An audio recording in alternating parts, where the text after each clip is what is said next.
Hey, it's Kevin Hart with my pal Catherine O'Hara. No, I'm more of a bestie. Kinda, sorta. Right now, we're cash backing on everything we need for the holidays with Chase Freedom Unlimited. I got some ornaments and lights. 'Tis the season to cash back. And lots of wrapping paper. Maybe you're cash backing on a present bought for me? About that. I know you're kidding. Am I?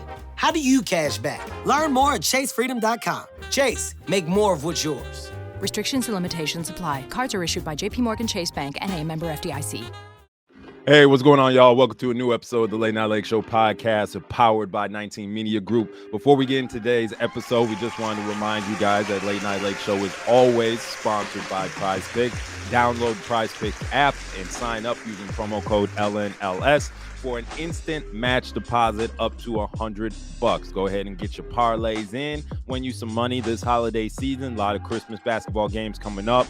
You know, go ahead and put a little money on it. Make that little holiday present a little bit more special for you. So make sure you guys download the Prize Picks apps, enter code LNLS.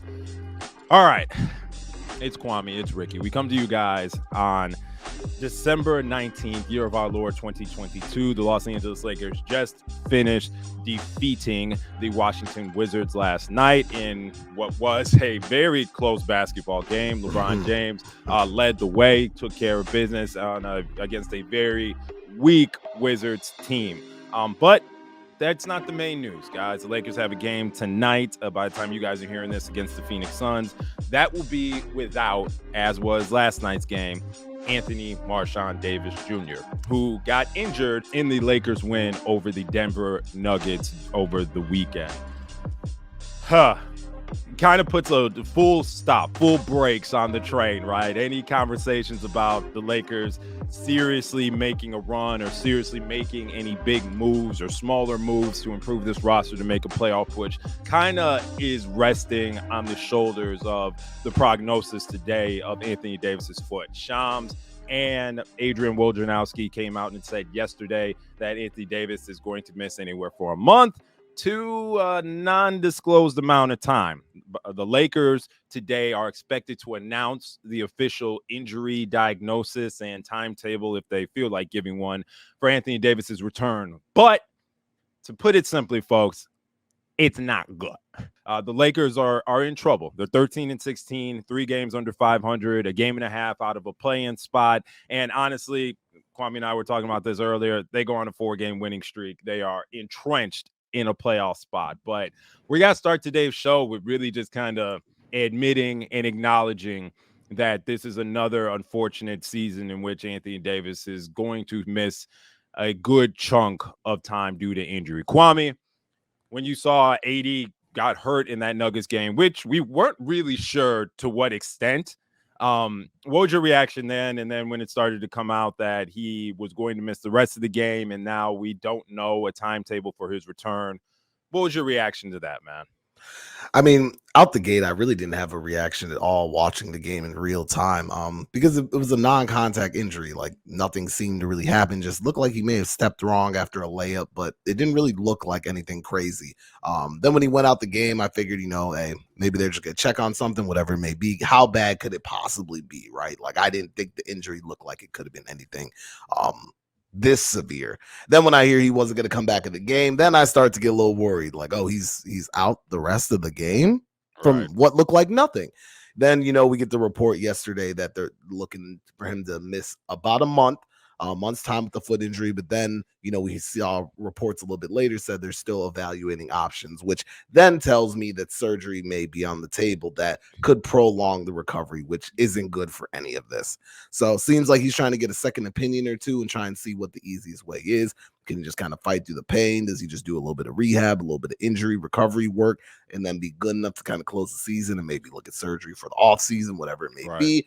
Or is this something that needs to just be taken care of now? He misses 2 months and we see what we're looking at the end. I really don't know, but not inspiring news. I mean, Anthony Davis has quite honestly looked like the best player in the National Basketball Association through the duration of this season up to this point.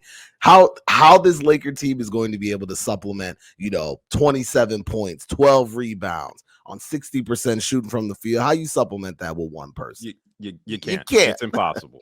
You can't. Especially with this roster right now, brother. Exactly. And meanwhile, we got year 20 LeBron averaging a similar 27-ish points a game. What more can we ask from him? You know, we can't ask him to add 27 points to his scoring load. We're going to ask LeBron to average almost 60 a game.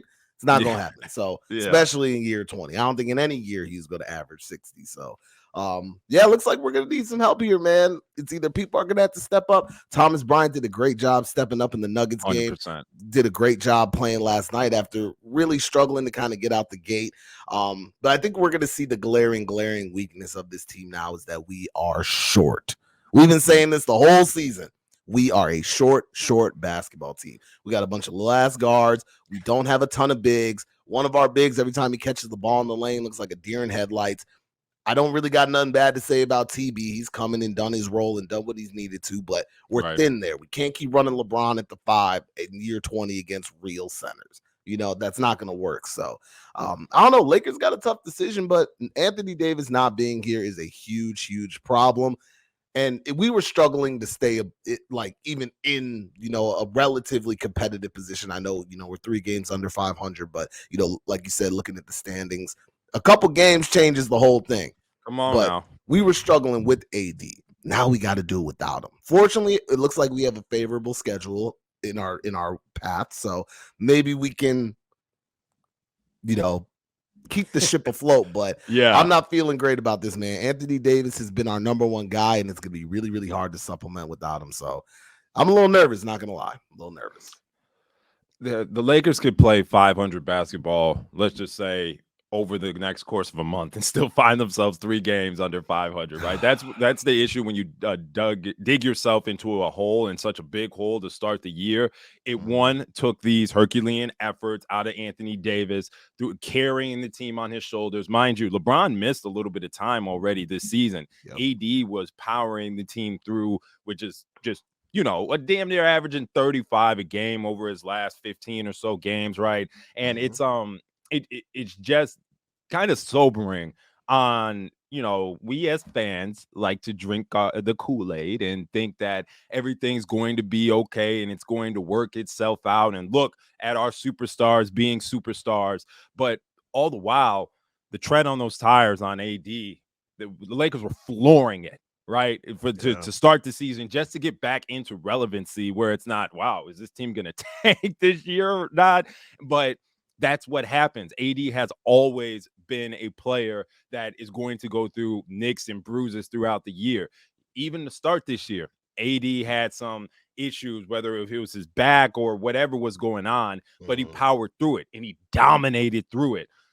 That's why it stings a little bit more to actually see, that one prick on Achilles' heel where it seems like, all right, well, now we got to start back over again. And first, just hoping Anthony Davis gets healthy, and then hoping to see him return to the level that he was playing at when the season starts. There's going to be the re-ramp up time in all of this. And just the one thing that's not on the Lakers side is time right now.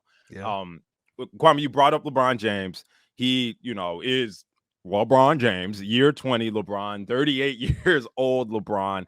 There's only so much you can expect out of him at this stage in his career. And with him already missing a little bit of time, I'm curious, man, like LeBron's workload right now, if anything happens to him, this is, maybe we should storm crypto at that point, because it's just been malpractice and how these players have been used just to get back into relevancy. Do you see LeBron being able to kind of carry this team in a favorable schedule coming up here, carry this team while AD is out? Or do you think that that's unreasonable to ask this guy at this point? I'll be honest. I don't think the roster is talented enough that he could do this. Right. We saw last year he averaged 30 points a game and we were dog shit.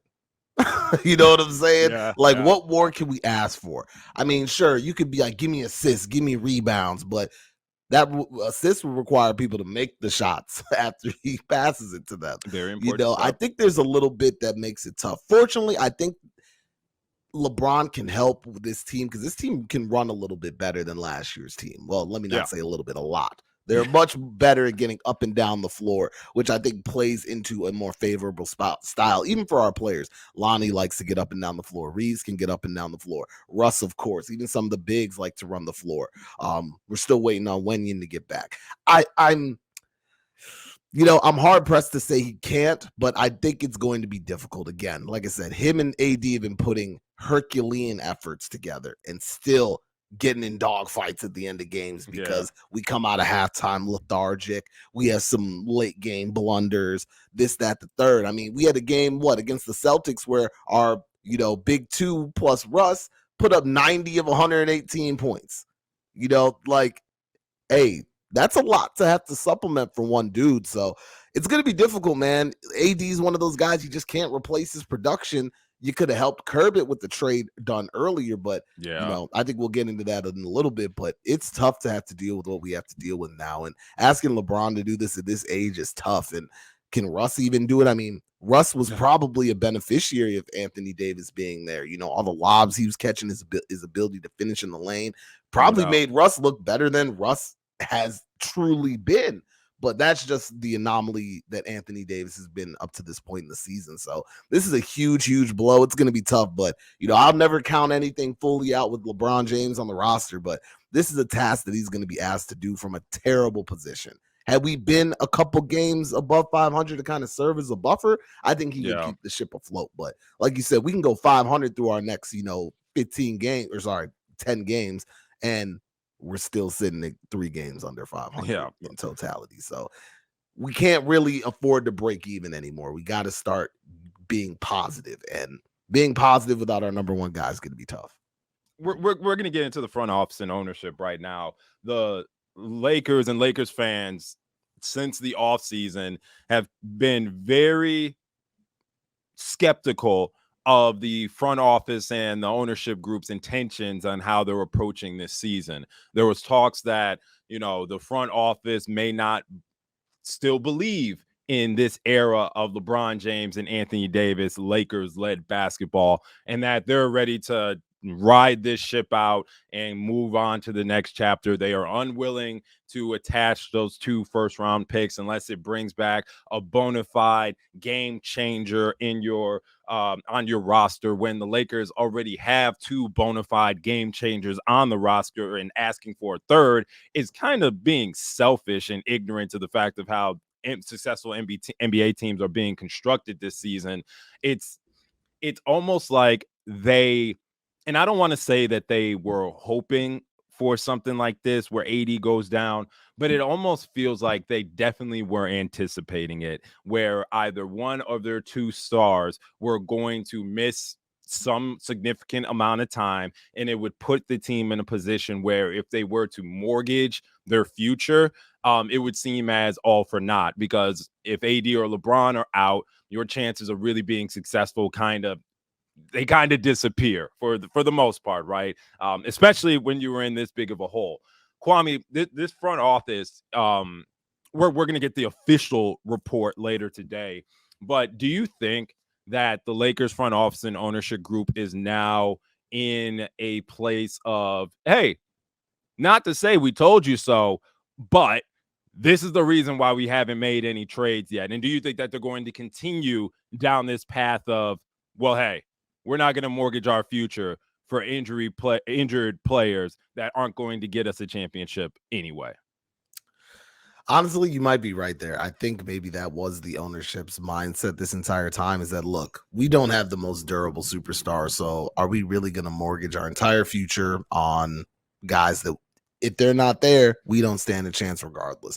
And this may be, Rob tossing and turning in the middle of the night, seeing the demons of the 2020-2021 season, our title defense season, where we essentially retooled in totality, and even on paper had a better roster than the championship year. But we saw when our stars went down and weren't healthy, LeBron and AD, we couldn't get out. We plummeted in the standings, barely squeaked through the play-in, and then lost in the first round of the Phoenix Suns.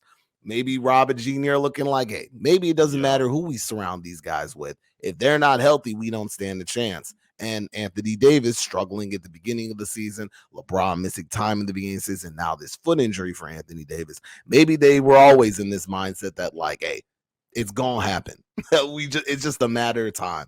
So why do it? But that would essentially concede that they've given up on this era as well, that they decide to not put any firepower behind our two stars.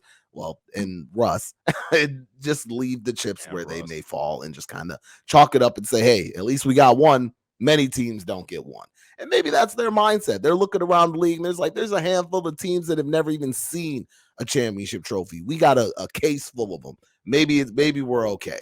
But I'm just upset that all the dialogue around this has been so contrary. I think that's where I have the biggest problem. We heard all offseason about Rob saying we have to be better than last year. Jeannie talking about the Celtics and they got to get number 18 before the Celtics do. And then Rob talking about we committed to LeBron and committed the 2 picks. He committed to the organization. But every single thing they've done since then has seen the opposite result. Like, it's just not matching up. The words are not matching the actions.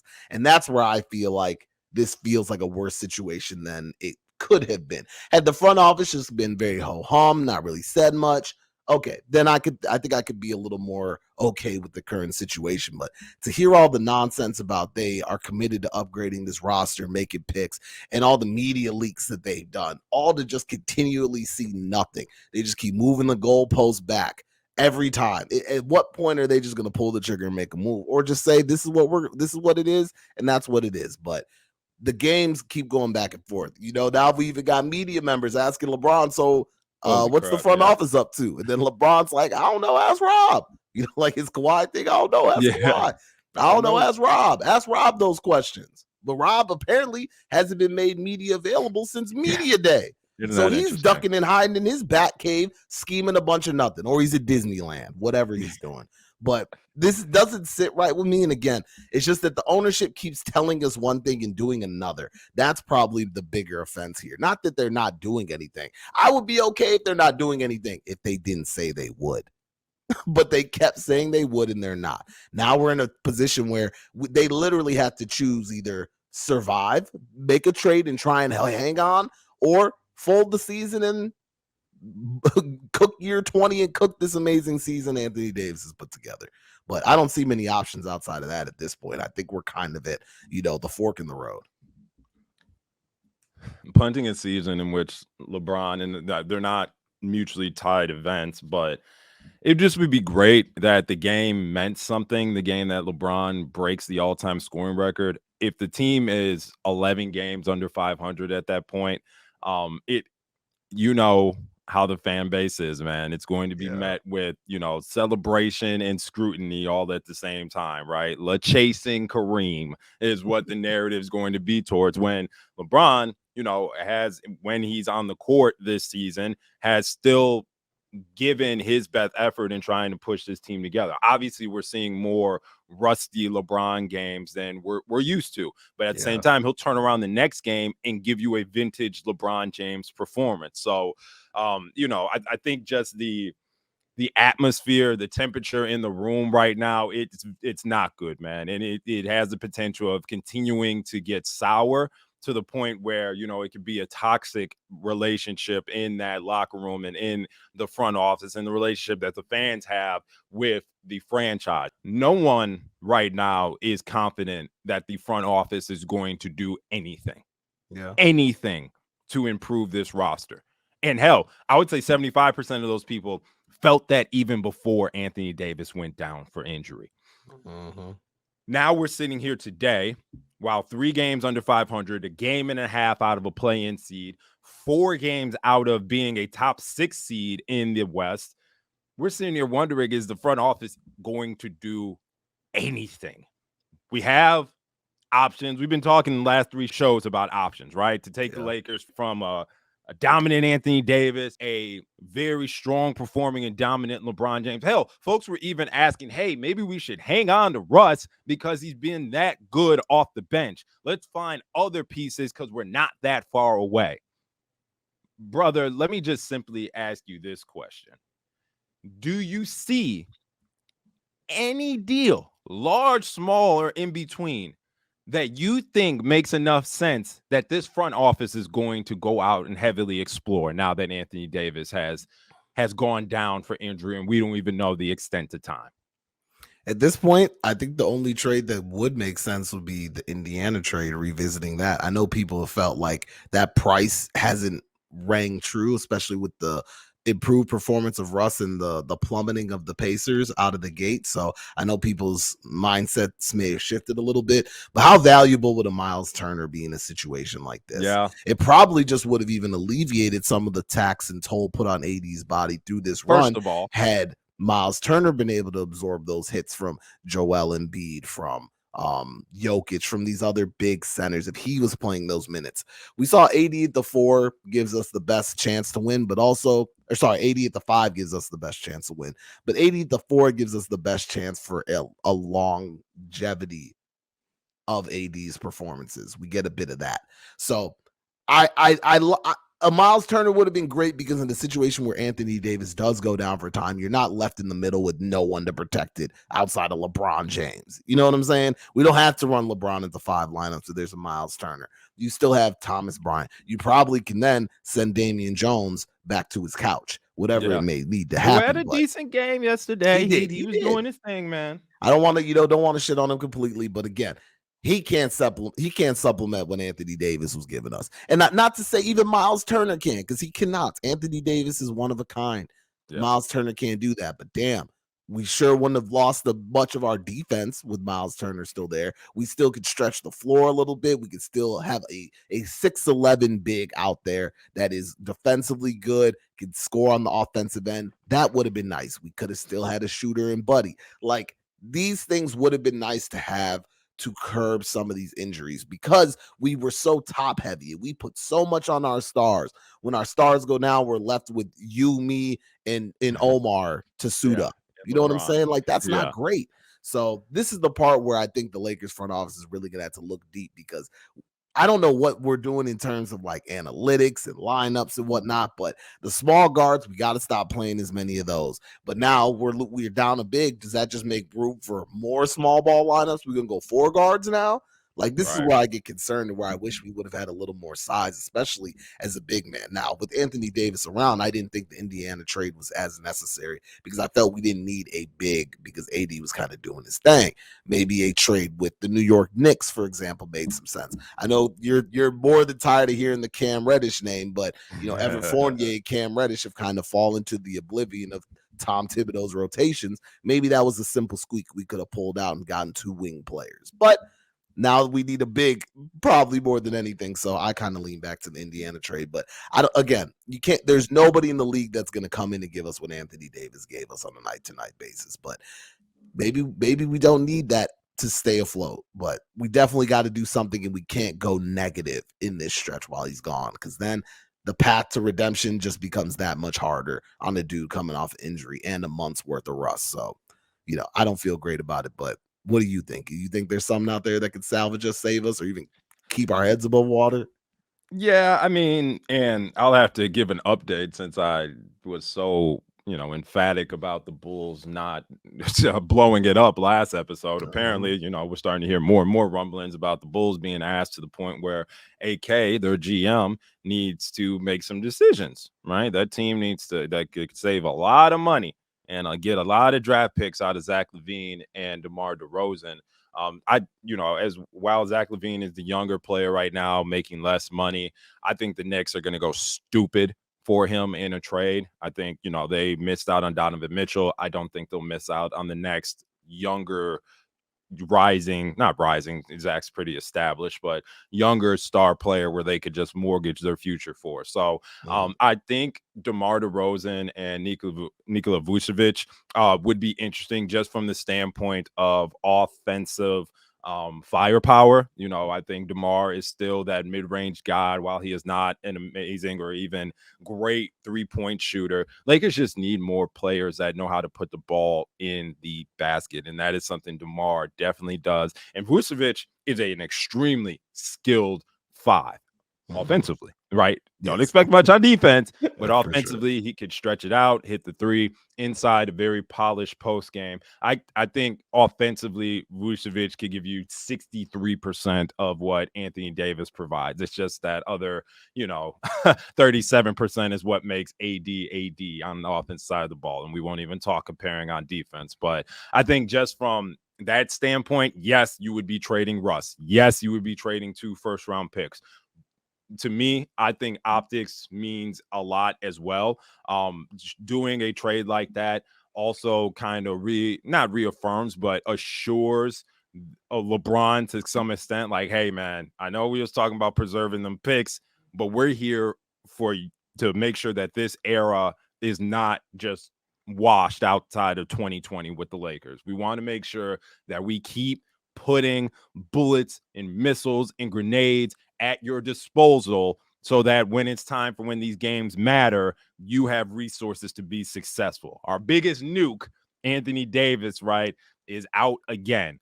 What else can we supplant right now to at least make it feel like we have not abandoned LeBron James? And that's what a lot of LeBron fans are saying specifically. This front office has abandoned and just completely deserted LeBron as far as making sure that there are competitive basketball teams around him. Like you said yesterday that you mentioned, Kwame, he said he doesn't make front office decisions. He doesn't know what they're doing right now. They need to go ask Rob. So we're going to go ask Rob. Let's do it, Kwame. Rob, buddy, I don't think another GM, president of basketball operation job is in your future. Right? It's kind of the Lakers. Yeah, for sure. And then you're back to being an agent, which, I'm not here to discredit. Both jobs are dreams come true, right? Very successful career, pay through kids in college, buy whatever car you want, yada, yada, yada. Rob, your story is directly tied to LeBron James' story with this era of Lakers basketball. If you fail him and fail this franchise by not improving it and having the willingness to improve it, brother, your name's going to be drugged through the mud. You can't hide behind the legacy of the late great Kobe Bryant that every Lakers fan loves and adores. That was cute for a couple of seasons, brother. Lord Palenka's Secret Society was a long, long time ago. Now we need to see you produce. And we need to see some rabbits out of that hat. And they ain't even got to be big rabbits. I don't care. It could be a small little bunny rabbit. Brother, you need to wake the hell up.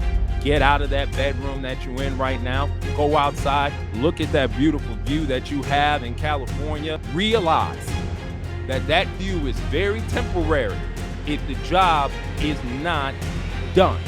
And sir, you told us, like Kwame said, you told us to rest assured that you are going to improve this roster. And then you went and got Patrick Beverley and I guess called it a day. Rob, the clock's ticking, brother. Your head can roll. Jeannie's head might not be able to roll. The Bus family's heads might not be able to roll. They ain't never got to sell the Lakers if they never want to. Sir, you are next up on the chopping block if this does not turn into something that you can at least say, hey, we tried. You got to do something, or you'll be back up here in the northwest suburbs of Chicago looking at Max Christie's younger brother talking about, well, maybe I can represent him when he becomes, an eligible prospect in the NBA draft. Figure it out, Rob. Figure it out, Jeannie. All right, Kwame, we'll make this quick. The Lakers have a game tonight against the Phoenix Suns. Would be nice to, continue, to beat on. Wow. Pause. Let me run that back. All right, Kwame, we're going to make this a quick one, brother. The Lakers have a game tonight against the Phoenix Suns. Again, it is the second of a back-to-back. We'll see if LeBron James and company can, Spartan 300 will themselves through this era without Anthony Davis. But we should be getting an update here shortly on his official status, and we'll have a little bit of clarity of what the next few weeks or months look like for Laker Nation. So anything else you got, brother, before we get up out of here? Nah, man, I think we covered everything. It's gonna be tough to do this without Anthony Davis. I mean, it was tough doing it with him, but man, was it masterful to see him out on the court do his thing. It was beautiful to watch. Hope he comes back, could still continue what he was doing. I hope he's not discouraged by this. I hope he's in a good place Yes. mentally, because this man has gone through a lot of injuries in his career, and even especially in his Laker tenure. So I hope he's doing all right. It sucks to be arguably the most dominant force on the basketball court night in, night out, and then to be hampered by such an injury like this. So it sucks for him, man. So I really feel for him. But I mean, the front office, like you said, it's time to do something. You got to do something or punt the season, but you got to pick. But for real, just stop lying to us, man. Stop lying to the people. Stop putting out these convoluted messages in the media. If you're not going to do something, just don't do it. If you're going to do something, then do it. But I'm tired of this nonsense Rob has been feeding us for years now, man. We used to literally say, in Rob we trust, because we thought Rob was going to save us from any nonsense that would dare threaten us. And now he might be sabotaging us from the inside. What a 360 that we have gone through here. So, hey, this guy got an extension, which is beyond me. But at some point, I hope he earns his money, because for me, he ain't been doing it yet. So, hey, Rob, man, you got a tough decision to make. I'm glad I'm not in your position that has to make it, but you wanted this, so now you got it. So heavy is the head that wears the crown. Good luck, my brother. Yeah, good luck. Good luck.